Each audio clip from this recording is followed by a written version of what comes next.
ದತ್ತು ಪಡೆದಿದ್ದ ಮಗಳ ಮೇಲೆಯೇ ಮಲತಾಯಿಯೊಬ್ಬಳು ಮೃಗೀಯ ರೀತಿಯಲ್ಲಿ ವರ್ತಿಸಿರುವ ಅಮಾನವೀಯ ಘಟನೆ ಗುಂಡ್ಲುಪೇಟೆ ಪಟ್ಟಣದಲ್ಲಿ ನಡೆದಿದ್ದು 11 ವರ್ಷದ ಬಾಲಕಿಗೆ ವಿನಾಕಾರಣ ಹಿಂಸಿಸುತ್ತಿದ್ದ ಕಿರಾತಕಿ ಹೆಂಗಸು ಪೊಲೀಸರ ಅತಿಥಿಯಾಗಿದ್ದಾಳೆ.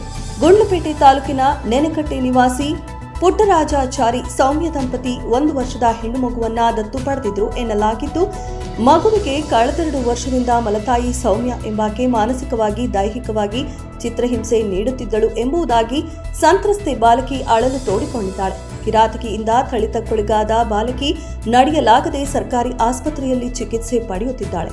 ಇನ್ನು ಪುಟ್ಟರಾಜಾಚಾರಿ ಟೈಲರಿಂಗ್ ಕೆಲಸ ಮಾಡುತ್ತಿದ್ದು ನನಗೇನೂ ಗೊತ್ತಿಲ್ಲ ಎನ್ನುತ್ತಿದ್ದಾರೆ. ಆದರೆ ಮಲತಾಯಿ ಕ್ರೌರ್ಯಕ್ಕೆ ಸಿಲುಕಿ ಬಾಲಕಿ ವರ್ಷಗಟ್ಟಲೆ ನರಳಾಡಿರುವುದು ಬೆಳಕಿಗೆ ಬಂದಿದೆ. ವಿಚಿತ್ರವಾಗಿ ಬಾಲಕಿ ಮೇಲೆ ಎರಗಿರುವ ಕಿರಾತಕಿ ತಾಯಿ ಬಾಯಿಗೆ ಕಾರದ ಪುಡಿಯನ್ನ ಹಾಕಿ ಮರ್ಮಾಂಗಕ್ಕೆ ಪೆಟ್ರೋಲ್ ಸುರಿದು ಬೆಂಕಿ ಹಚ್ಚಿ ವಿಕೃತಿ ಮೆರೆದಿದ್ದಾಳೆ.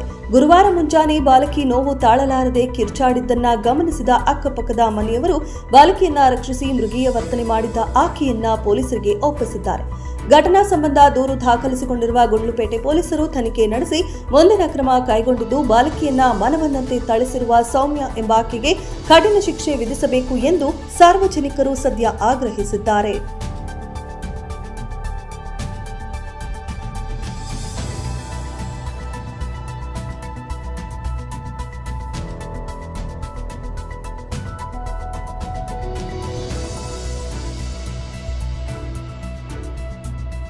ಪಾಪು ಹೇಳಿದ್ದು ರಾತ್ರಿ ಬೆಳಿಗ್ಗೆ ನಾನು ಇರಲಿಲ್ಲ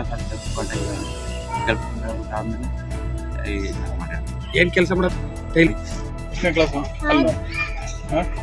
ಯಾವ ಸ್ಕೂಲು? ಉಂಟಾ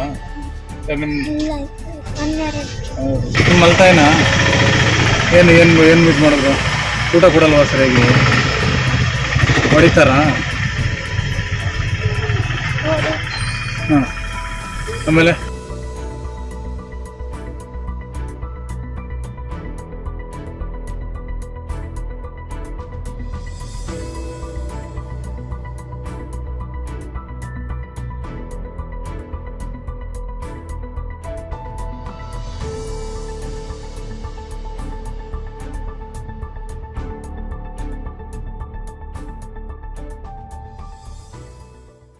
ಮೆಂಡು ನ್ಯೂಸ್ ನೆಟ್ವರ್ಕ್, ಸತ್ಯದ ಕನ್ನಡಿ.